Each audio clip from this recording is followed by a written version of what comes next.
Hello, students of class 11th of Arekanna Inter College. Today, I, your Renu Chandra Madam, welcomes you in this class. This is a e-lecture. As all of you know, according to the need, we change our programs. So, this year, when you are joining first year of intermediate section, I welcome you all to this section, and I am your English teacher. I am going to teach you English this whole year. Today is an introductory class. So, let me introduce you myself first. I am Renu Chandra Madam of Arekanna Inter College, Prayagraj. I am English lecturer in this college, and I have given the duty to teach you English in first year classes this year. Children, English is a very interesting subject, and I am very happy for those students who have opted English. But this doesn't mean that my lecture is limited only for the English students. Whoever wants to study English of class first year can see my lectures, listen to it, and can study further. So, children, today is your very first day with me. So, you must be thinking why I am talking directly in English, not in Hindi. So, let me make you very comfortable. I will talk in English as well as in Hindi. But as you have progressed from 10th class to 11th, you have made a great promotion. So, in learning also, you have to make progress. For that, you should know at least one foreign language to speak, to write, and to learn. That is why I have started my lecture in English, and in first year and second year of intermediate, you have to learn in this way. Then only you will be able to follow all my lectures. चलिए बच्चों, आपका इस वर्ष के first year class में मैं स्वागत करती हूँ। जिन बच्चों ने अंग्रेज़ी विषय ले रखा है उनको बहुत बधाई। अंग्रेज़ी कठिन विषय है, लेकिन इस संसार में कोई भी वस्तु ऐसी नहीं है जिसको आपकी सीखने की इच्छा हो और आप न सीख पाएँ। वैसे ही हमारी इंग्लिश भी है। आप सबको इंग्लिश में इस वर्ष क्या पढ़ना है, आज मैं इसके बारे में बताऊंगी। मेरी बहुत इच्छा थी बच्चों कि मैं आपको बताऊं कि इंग्लिश में किस तरह का सिलेबस होता है फर्स्ट ईयर में, क्योंकि 10th से जब आप पढ़ के आ रहे हैं काफ़ी हद तक आपको नए नए तरीके सीखने पड़ते हैं इंग्लिश पढ़ने और लिखने में। इसलिए मेरी इच्छा थी कि मैं आपको सिलेबस बताऊं, आपको क्वेश्चन पेपर की डिटेलिंग दूं, लेकिन ऐसा नहीं कर पा रही हूं आज, क्योंकि कुछ विश्वस्त सूत्रों से ये ज्ञात हुआ है कि फर्स्ट ईयर के इंग्लिश के कोर्स में सरकार द्वारा कुछ परिवर्तन किए गए हैं। उस परिवर्तन की निश्चित सूची अभी हम लोगों के पास तक नहीं आई है, इसीलिए हम उसके डिटेल में नहीं जा पा रहे हैं, परंतु समय भागता जा रहा है और हम उसका इंतज़ार काफ़ी समय तक नहीं कर सकते। इसलिए आज मैं आपको ये बताऊंगी कि आपको क्या क्या पढ़ना होगा फर्स्ट ईयर में, कैसे पढ़ना होगा और अपने इंग्लिश को कैसे आप बहुत अच्छा बना सकते हैं और बहुत अच्छे अंकों से पास हो सकते हैं। तो इसमें देखिए बच्चों, आप लोग 10th क्लास तक लेसन्स पढ़ते थे। उन लेसन्स को आप लेसन कहते थे, लेकिन इंग्लिश में हम लोग फर्स्ट ईयर में उसका एक सेक्शन बनाते हैं जिसको प्रोज कहा जाता है। प्रोज में आपके 8 लेसन्स होंगे, उनको आपको पढ़ना है। लेसन में पूरे लेसन को सबसे पहले एक्सप्लेन किया जाएगा इंग्लिश में और हिंदी में। फिर उसके बाद उस पूरे लेसन में से कुछ इम्पॉर्टेंट पैराग्राफ्स होंगे जिसको अलग किया जाएगा रेफरेंस, कॉन्टेक्स्ट एंड एक्सप्लेनेशन के लिए। प्रोज सेक्शन का ये बहुत इम्पॉर्टेंट हिस्सा है बच्चों। इसमें आपको क्या करना होता है मैं बताऊं। सबसे पहले तो जो लेसन आप पढ़ते हैं उसके लेखक की जानकारी आपको ज़रूर होनी चाहिए जिसे मैं पढ़ाऊंगी। फिर उसके बाद लेसन की समझ आपको अच्छी तरह से आनी चाहिए कि लेसन में किस चीज़ के बारे में बताया जा रहा है। और कॉन्टेक्स्ट, जो पैराग्राफ आपको एक्सप्लेन करने के लिए दिया जाएगा, उस पैराग्राफ में लेसन से संबंधित क्या बताया जा रहा है उसको आपको समझकर लिखना पड़ता है। फिर उसके बाद आता है एक्सप्लेनेशन। एक्सप्लेनेशन में वर्ड बाय वर्ड ट्रांसलेशन भी होता है और ट्रांसलेशन के साथ ही साथ राइटर का क्या आशय है, राइटर आपको क्या बताना चाह रहे हैं, क्या समझाना चाह रहे हैं, वो आपको लिखना पड़ता है। तो इस तरह से प्रोज में आपको एक चीज़ तैयार करना होगा, रेफरेंस, कॉन्टेक्स्ट एंड एक्सप्लेनेशन। उसके बाद प्रोज का दूसरा हिस्सा होता है क्वेश्चन आंसर्स। पिछले वर्षों तक प्रोज में शॉर्ट क्वेश्चन आते थे, तो अभी हम ये मान लें कि शॉर्ट क्वेश्चंस आएंगे और शॉर्ट क्वेश्चन कम से कम 30 शब्दों के होने चाहिए। उसकी तैयारी आपको करनी होगी। फिर उसके बाद एक्सप्लेनेशन, क्वेश्चन आंसर्स हो गया।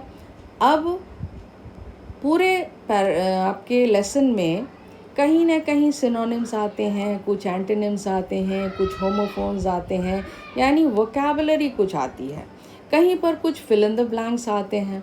तो इस तरह की चीज़ें, ग्रामेटिकल पार्ट आपकी एक छोटी एक्सरसाइज होगी, वो भी आपको प्रैक्टिस करना पड़ेगा, वो भी आपके एग्ज़ाम में रहता है। तो इस तरह से प्रोज के 3 हिस्से होते हैं, 3 तरह से उसकी तैयारी आपको करनी पड़ती है। मुझे आशा है आपको अच्छी तरह से समझ में आ गया होगा। वैसे मैं बीच बीच में आपको समझाती रहूँगी, एक ही बार में आप ना समझ पाएंगे, तो इसलिए चलिए अब हम चलते हैं सेकंड सेक्शन पे। सेकंड सेक्शन आता है, आपने 10th क्लास तक कई सारी पोएम पढ़ी होगी। अब हमारा सेकंड सेक्शन क्या है, कलेक्शन ऑफ पोएम्स। जब पोएम को, कई पोएम को हम इकट्ठा रख देते हैं तो उसको हम पोइट्री कहते हैं। तो हमारा दूसरा सेक्शन है पोइट्री। पोइट्री में आपको लगभग 10 पोएम पढ़नी होगी और वो 10 पोएम अब लाइंस लिखने के लिए नहीं आएंगी। जैसे पिछले क्लासेस में आप लोग लिखते थे ना, right 8 lines of any poem, तो वो अब नहीं होगा। अब आपको हर लाइन को अच्छी तरह से पढ़ना आना चाहिए, अच्छी तरह से उसका मीनिंग आना चाहिए, अच्छी तरह से उसको एक्सप्लेन करना आना चाहिए। और इसके साथ ही साथ आपको जो पोएट हैं या पोएटेस हैं जिन्होंने ये पोएम लिखी है, उनके बारे में, उनके जीवन के बारे में भी आपको जानकारी होनी चाहिए, जो आपको मेरे द्वारा दी जाएगी। तो मैं पोएट या पोएटेस के जीवनी को भी पढ़ाऊँगी इन शॉर्ट, और पोएम के बारे में बताऊँगी। फिर पोएम के हर स्टैंज़ा को एक्सप्लेन करूँगी। अब देखिए, पोइट्री में आपको क्या करना है, ये बहुत इम्पॉर्टेंट पार्ट है और बहुत अच्छा पार्ट है। सबसे ज़्यादा इंटरेस्टिंग पोइट्री होती है। पोइट्री में आपके अलग अलग स्टैंज़ाज होते हैं। एक स्टैंज़ा को, कोई भी एक स्टैंज़ा आपका आएगा, उसका आपको रेफरेंस, कॉन्टेक्स्ट और एक्सप्लेनेशन लिखना होता है। जैसा मैंने अभी प्रोज में बताया कि लेसन तैयार करते हैं और उसका रेफरेंस, कॉन्टेक्स्ट, एक्सप्लेनेशन लिखते हैं, ठीक उसी प्रकार से स्टैंज़ा का भी आपको रेफरेंस, कॉन्टेक्स्ट एंड एक्सप्लेनेशन लिखना होगा या लिखना सीखना होगा। वो कैसे होता है? रेफरेंस में पोएट या पोएटेस के बारे में लिखा जाता है।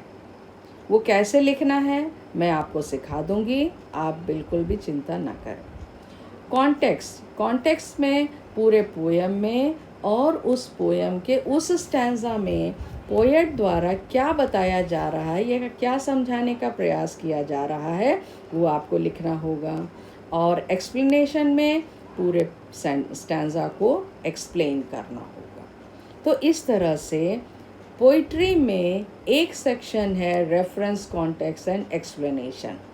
अब दूसरा सेक्शन आपको तैयार करना होता है, वो होता है सेंट्रल आइडिया। सेंट्रल आइडिया बच्चों 10th में आप लोगों ने पढ़ा है, लेकिन उसी की थोड़ा डिटेल्ड स्टडी आपको इंटरमीडिएट में फर्स्ट ईयर में पढ़नी होगी।